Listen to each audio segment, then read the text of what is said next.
anillo dipolar, y si es el pH básico, decimos que está con carga negativa o actúa como un anión. La segunda propiedad, las propiedades físico-químicas se deben al carácter de la molécula cargada.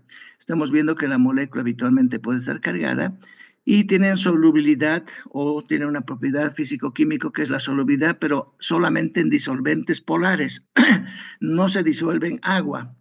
Tienen puntos de fusión elevados, más de 200 grados centígrados, ya que las atracciones iónicas hacen que tiendan a cristalizarse.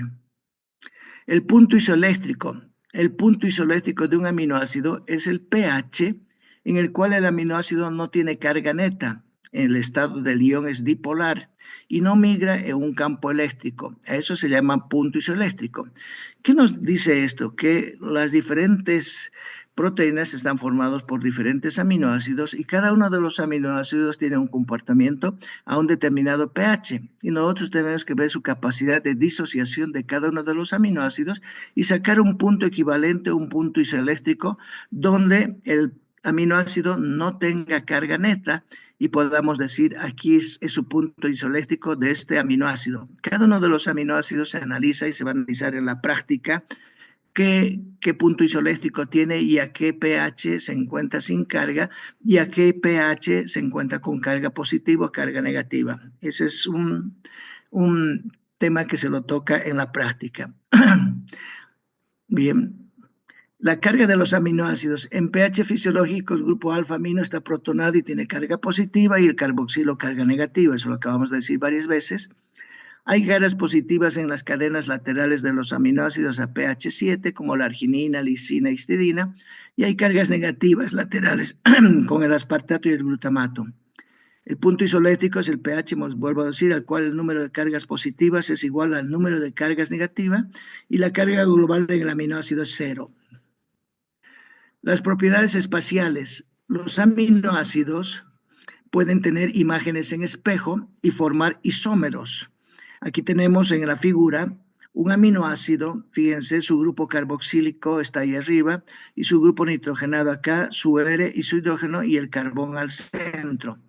Esta imagen, fíjense, tiene el grupo nitrogenado a la izquierda y esta otra imagen tiene el grupo nitrogenado a la derecha. Entonces, ahí tenemos dos configuraciones, una que es levogira a la izquierda y otra que es dextrogira. Los aminoácidos pueden ser D-aminoácidos o L-aminoácidos. La mayor parte de nuestros aminoácidos son L-aminoácidos. En cambio, en las bacterias, los aminoácidos son D-aminoácidos. Vamos a ver entonces estas propiedades espaciales. Todos los aminoácidos menos glicina presentan un carbón alfa simétrico con los que existirían dos isómeros ópticos. Por similitud con el glicaldehído se determinan D-aminoácidos y si tiene el grupo nitrogenado a la derecha, L-aminoácidos y si está a la izquierda, L-aminoácidos, D a la derecha y L a la izquierda. Los L-aminoácidos son los más abundantes y existen en nuestra naturaleza humana. Los D-aminoácidos solo existen en bacterias y algunos antibióticos, como tenemos la D-alanina, la D-asparagina, etcétera, etcétera. Pero esos no ocurren en los seres humanos. La mayor parte de los seres humanos son L-aminoácidos. Los aminoácidos absorben la luz ultravioleta.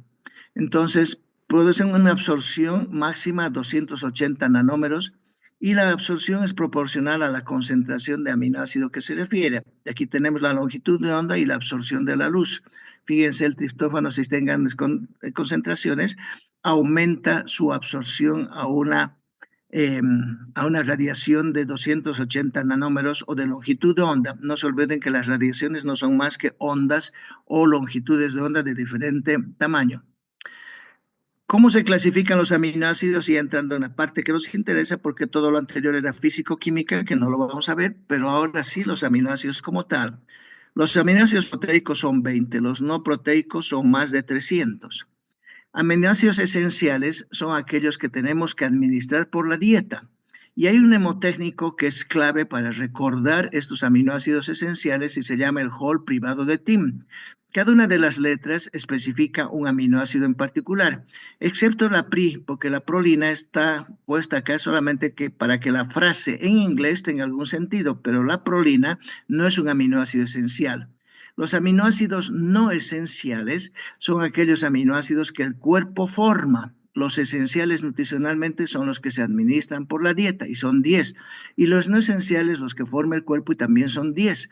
Y tiene un mnemotécnico que es muy clásico que se llama tres gatos, porque hay 3 aminoácidos con G, 3 aminoácidos con A, un aminoácido con T, un aminoácido con O, pero la O le quitamos un poquito que es la cisteína y la serina.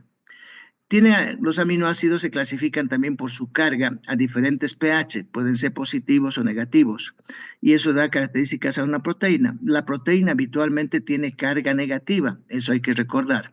Los polares con la capacidad de moverse hacia un polo, polaridad no significa necesariamente que tengan carga positiva o negativa, sino su capacidad de dirigirse a un polo positivo o negativo, y el R, su cadena R o su radical R o cadena lateral, identifica qué tipo de aminoácido estamos hablando. Si es alifático, significa abierto. Si es aromático, que tiene estructuras cerradas. Si tiene azufre, se llamará aminoácido con azufre. Si hay alcohol, con alcohol. Si es ácido básico, etcétera, etcétera. Los aminoácidos hidrófobos tienen en su cadena lateral grupos alifáticos. La vanila, leucina y isoleucina son los más alifáticos con cadenas largas abiertas. La tirosina tiene un grupo fenólico con carga negativa a un pH mayor que su pK y no es hidrofílica en ese intervalo de pH. Los grupos hidroxilo presentan serina y treonina. Estos grupos hidroxilos representan a los aminoácidos que tienen alcohol y pueden formar fácilmente enlaces de hidrógeno. Los aminoácidos que tienen azufre son la cisteína y la metionina. De ellos el más importante es la cisteína porque forma y da lugar a enlaces sulfidrilo. Los grupos sulfidrilos de la cisteína forman puentes de disulfuro y se convierten cada uno en cistina. De cisteína se convierten en cistina. Aquí tenemos algunos aminoácidos proteicos, fíjense, no son muchos: histidina, arginina, lisina, isoleucina, fenilalanina, leucina, triptófano, alanina, metionina, prolina, cisteína, asparagina, valina, glicina, serina, glutamina, tirosina, treonina, glutamato y aspartato. Cada uno de estos aminoácidos vamos a explicarlos uno por uno y las características que tienen cada uno de ellos. Bien, fíjense, estos aminoácidos, estos primeros aminoácidos que están aquí, tienen como cadena H o su R, y la R en realidad tienen alguna molécula. La R representa este color amarillo y ahí tenemos que tiene un hidrógeno, este tiene un metilo, este tiene una cadena ya con cadenas grandes, otras cadenas más grandes y cadenas mucho más grandes. Estos aminoácidos alifáticos abiertos pueden ser con cadenas largas o con cadenas chicas. El aminoácido más simple que existe es la glicina, porque tiene un hidrógeno como grupo R. La alanina le sigue y tiene como grupo R a un grupo metilo. La valina, leucina e isoleucina son aminoácidos ramificados. Ya tienen cadenas grandes, ramificados. La característica de los aminoácidos ramificados hace que estos puedan fácilmente moverse en el plasma y cuando son absorbidos por la dieta o producidos en el cuerpo, inmediatamente se dirigen al hígado. Son los aminoácidos que más rápido llegan al hígado de cualquier sitio. Se llaman los aminoácidos ramificados y tenemos a la valina, leucina e isoleucina. La metionina es un aminoácido que tiene azufre. Fíjense aquí, tiene su sulfuro. La fenilalanina es igual que la alanina, pero en vez de tener un grupo metilo, tiene un grupo fenólico, un anillo cerrado fenólico. Eso se lo convierte en fenilalanina. El triptófano tiene un anillo grande, muy grande, y es el aminoácido más grande de la naturaleza que tenemos. Y la prolina es un iminoácido porque forma una estructura cíclica muy pequeñita que se denomina imino. Bien, aquí tenemos aminoácidos esenciales y los no esenciales. Los esenciales habíamos dicho que el mnemotécnico, el Hall privado de Tim. El Hall, la H, identifica a la histidina, la A a la arginina, la otra a la leucina, isoleucina, leucina, isoleucina, y ahí tenemos todos los aminoácidos a través de lo que hemos dicho, el mnemotécnico, el Hall privado de Tim, y aquí con los tres gatos. 3 con G, glutamato, glutamina, glicina. Estos son no esenciales, significa que son producidos en el cuerpo. El glutamato, por ejemplo, es producido a partir del alfa-cetoglutarato del ciclo de Krebs. La glicina es producida a partir de serina. La serina es producida a partir del 3-fosfoglicerato de la glucólisis, y cada uno de estos aminoácidos, los vamos a ver, son producidos en el cuerpo por algunos procesos metabólicos que dan lugar a que aparezcan La tirosina es formada por la fenilalanina. Es uno de los pocos aminoácidos que requiere de este aminoácido esencial para que se forme. La tirosina nos interesa mucho y nos va a llamar mucho la atención más adelante porque es el aminoácido que forma las catecolaminas. Bien, aquí tenemos algunas características de los aminoácidos. La alanina, arginina, asparagina en orden de abecedario está aquí. Sus letras, cómo se identifican, la alanina como A, la arginina. Hoy existe una nueva nomenclatura y fíjense, la arginina ya no es ARG, sino R. Y la leucina, la lisina, perdón, es K. La lisina es K y va cambiando, y esta es una nomenclatura nueva y actual que se utiliza para denominar a los aminoácidos. Obviamente que es mucho más fácil utilizar las 3 primeras letras de cada uno de los aminoácidos para identificarlo. Por ejemplo, tirosina la identificamos como TIR, pero en la nueva nomenclatura se llama Y, y la Y reemplaza la tirosina. Eso es más complicado.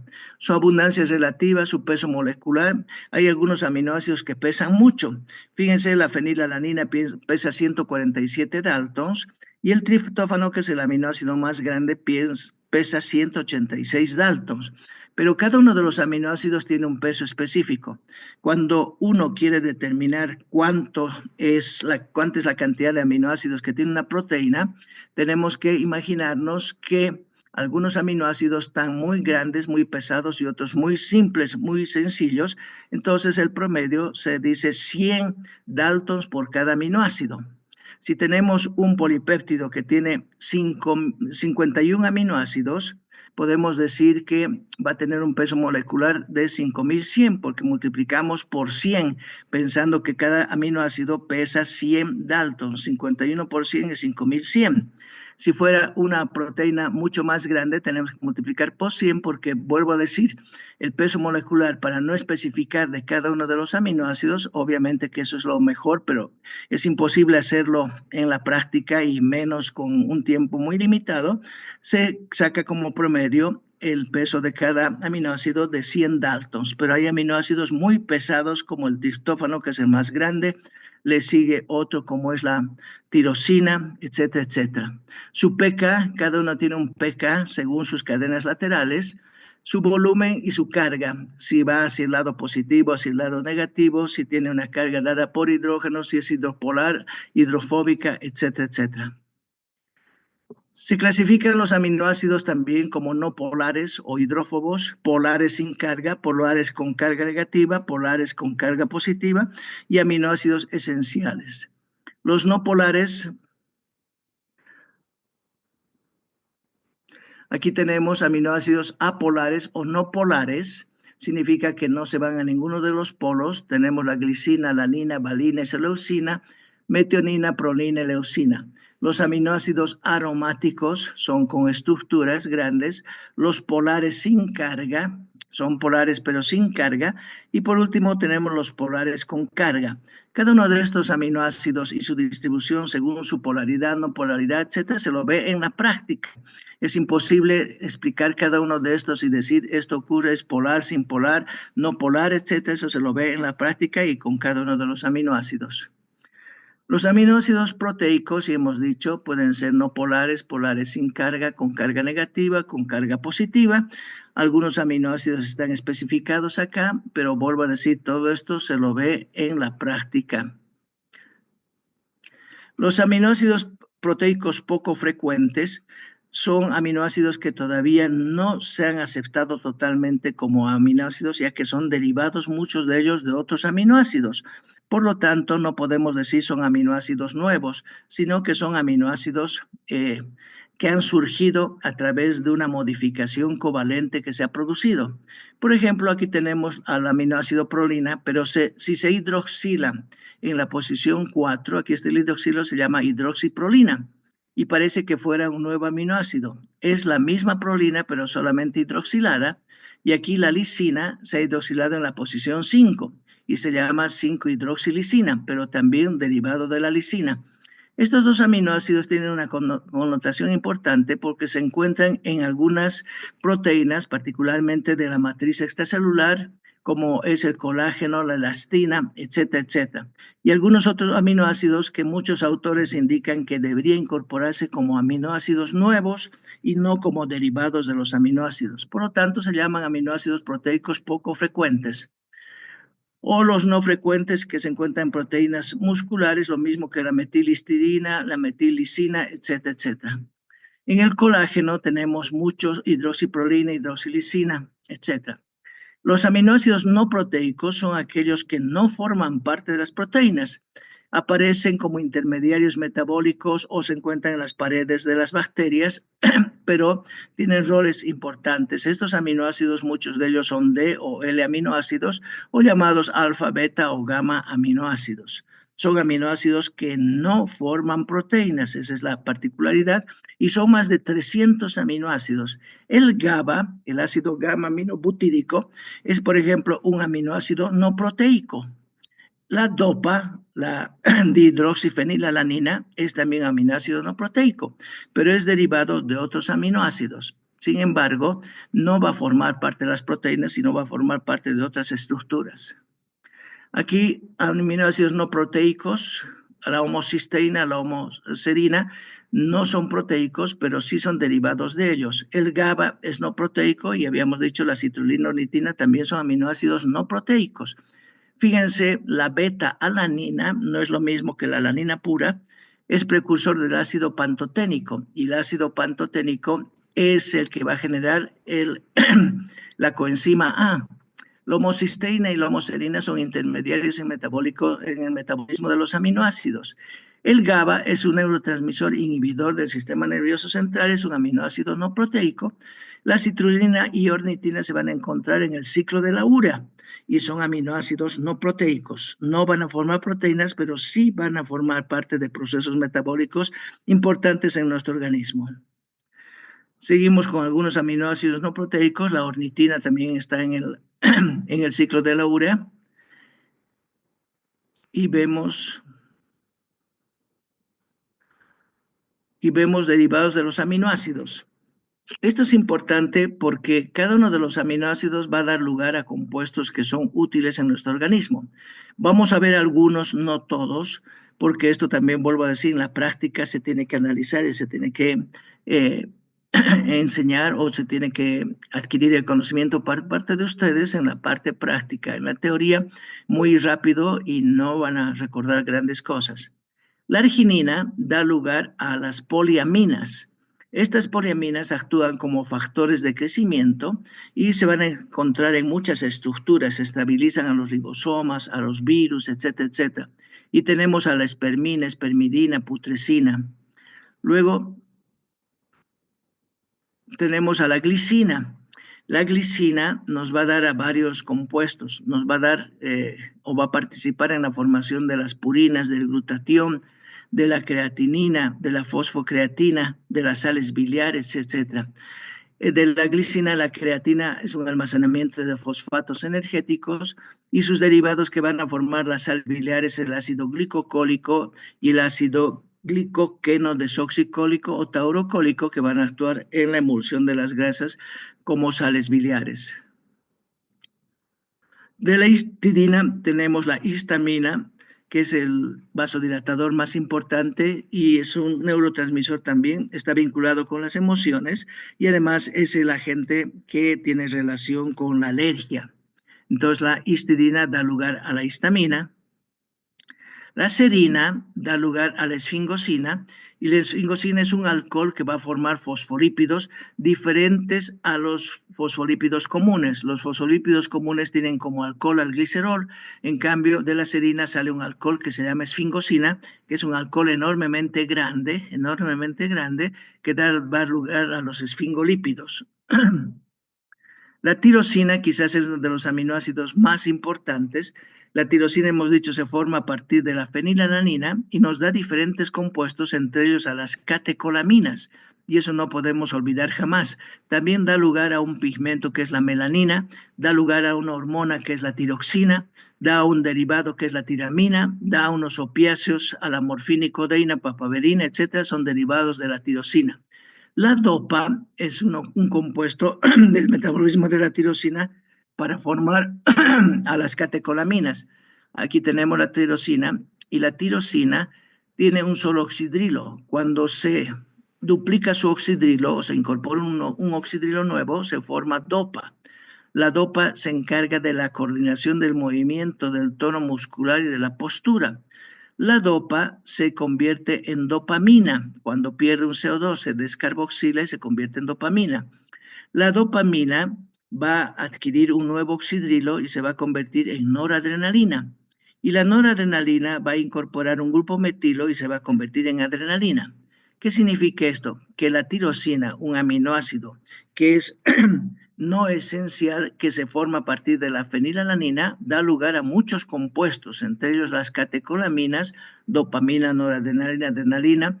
Hemos dicho el pigmento de la piel, la melanina, la tiroxina, que es la hormona, y algunos derivados de ellos.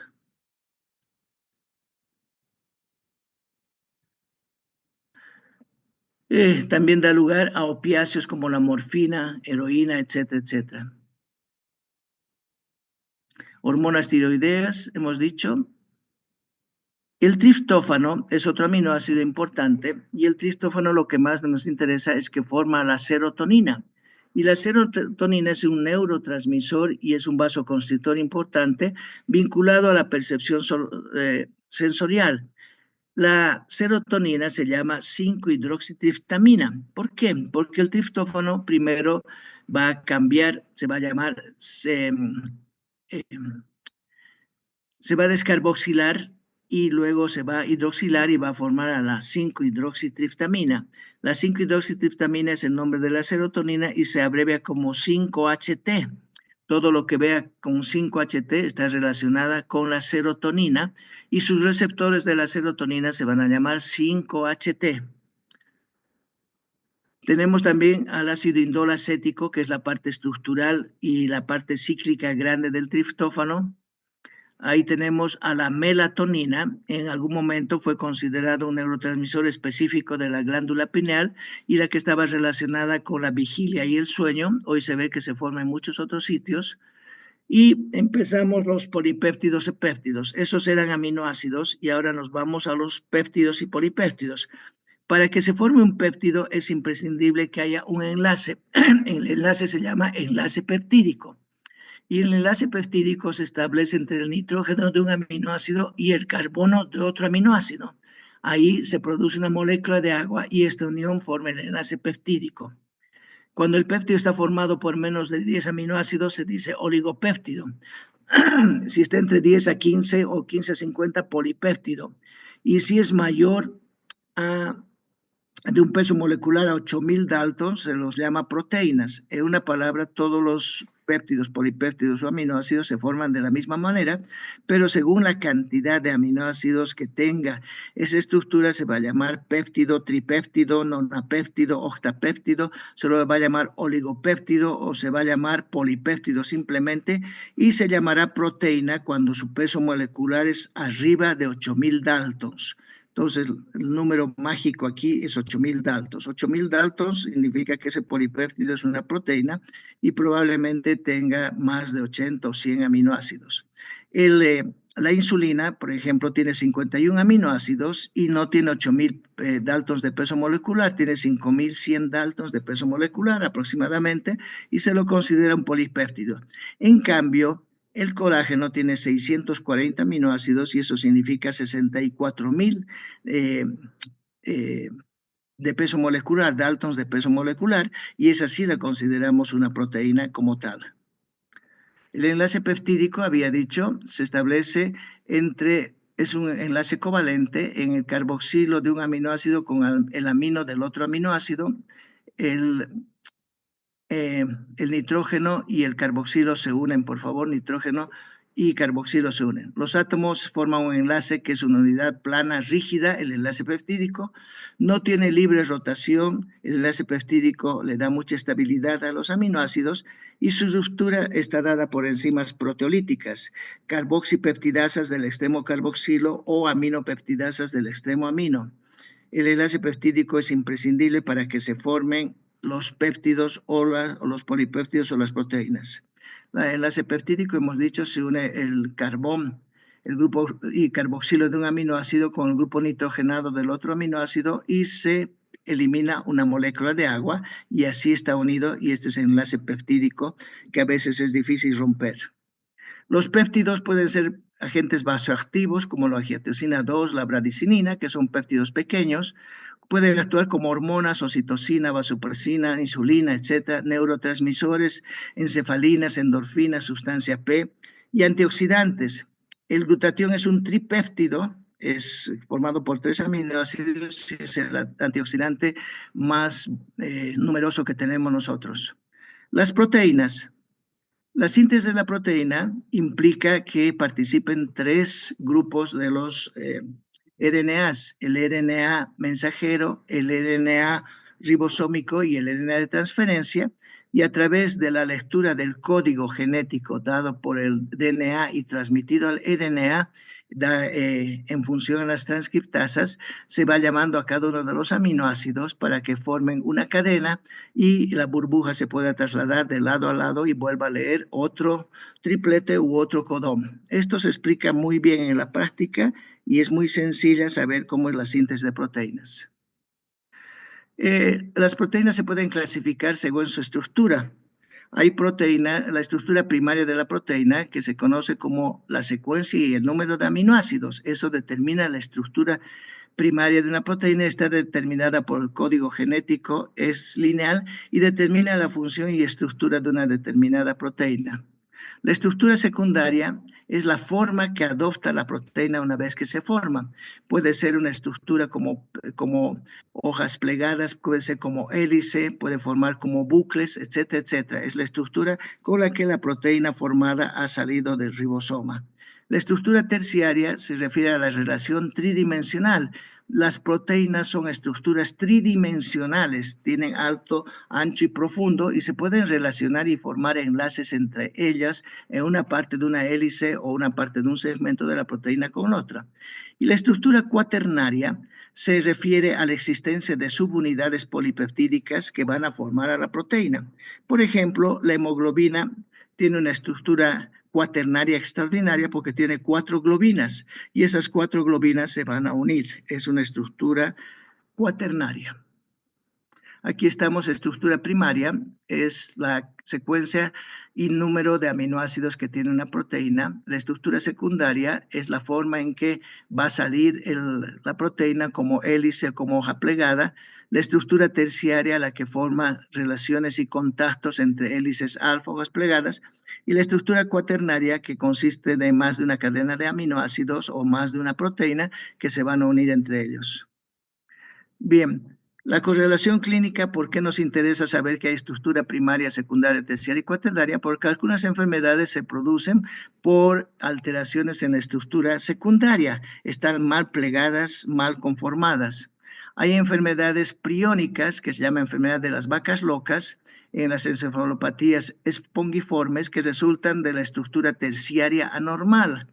Y la amiloidosis, que es una alteración de la estructura secundaria y terciaria de proteínas, ocurre sobre todo en las proteínas amiloideas que da lugar a la enfermedad de Alzheimer. Bien, aquí quedamos.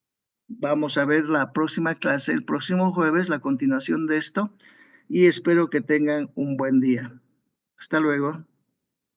Hasta luego, doctor.